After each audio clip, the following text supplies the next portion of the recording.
जय हिंद। मैं सुनीता कुमारी आप सबका स्वागत करती हूँ आदर्श पूर्व AS ग्रुप में। दोस्तों, अभी देश में सुप्रीम कोर्ट द्वारा ऐतिहासिक फैसला दिया गया जिसे पैसिव यूथनेसिया कहा गया, यानी सक्रिय इच्छा मृत्यु।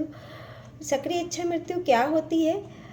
निष्क्रिय इच्छा मृत्यु। सक्रिय इच्छा मृत्यु भी होती है, लेकिन यहाँ अभी जो फैसला आया है वो निष्क्रिय इच्छा मृत्यु पे आया है। निष्क्रिय इच्छा मृत्यु क्या होती है? एक ऐसी प्रक्रिया है जिसमें जीवन रक्षक चिकित्सा उपचारों जैसे वेंटिलेटर या फीडिंग ट्यूब को रोक दिया जाए या हटा दिया जाता है, ताकि अंतिम चरण की बीमारी से पीड़ित रोगी की मृत्यु स्वाभाविक रूप से हो सके। सक्रिय इच्छा मृत्यु के विपरीत इसमें मृत्यु का कारण बनने के लिए कोई प्रत्यक्ष कार्रवाई शामिल नहीं होती। भारत सहित कई देशों में दिशा निर्देशों के तहत इसे कानूनी रूप से अनुमति प्राप्त है। सक्रिय इच्छा मृत्यु वो होती है जिसमें क्या होता है, जैसे बाहर से इंजेक्ट करके किसी तरह से उसको मृत्यु दी जाती है। बस निष्क्रिय इच्छा मृत्यु में ऐसा नहीं होता है। इसमें क्या होता है, जो भी रोगी होता है वेंटिलेटर या जो फीडिंग ट्यूब से सपोर्ट उनको मिल रहा होता है उसको हटा दिया जाता है, जिसके तहत उनको प्राकृतिक रूप से मृत्यु का उनका वेट किया जाता है, उससे उनकी मृत्यु होती है। और जो सक्रिय मृत्यु है वो जैसे कि पागल कुत्ता काट लेता है, रेबीज हो जाता है, उन पेशेंट को क्या है, सक्रिय मृत्यु जहर का इंजेक्शन दिया जाता है। तो ये जो घटना है ये गाज़ियाबाद के हरीश राणा की है।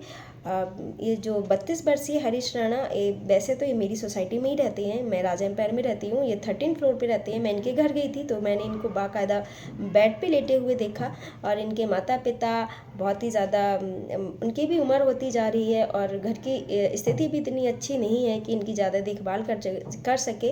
लेकिन एक माँ बाप के लिए बहुत ही ज़्यादा हृदय विदारक घटना बोल सकते हैं। उनका ये फैसला भी एक तरह से सही है कि अगर बच्चा इस तरह से है कि बिल्कुल अचेत अवस्था में है, कोमा में है, और उसकी देखभाल करने के लिए भी कोई नहीं है, माँ बाप भी बूढ़े हो चुके हैं, तो उसको जीने के अधिकार के साथ साथ गर्मा में मृत्यु जो है दी जाए।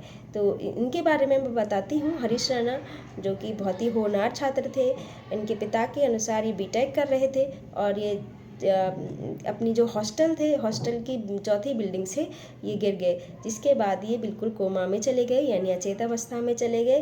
13 साल से ये बेड पे हैं, और 3 साल से इनके पिता जो हैं वो कोर्ट का दरवाज़ा खटखटा रहे थे, और अब जाके कोर्ट ने इनके बेटे को ये जजमेंट सुनाया।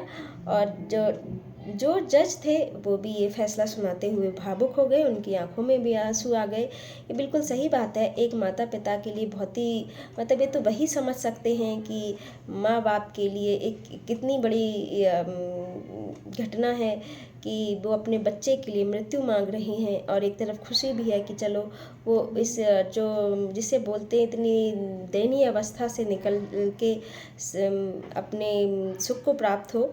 सब यही कामना करते हैं। तो आपको हमारा वीडियो कैसा लगा, अपना बहुमूल्य सुझाव देके अवश्य बताएं। धन्यवाद।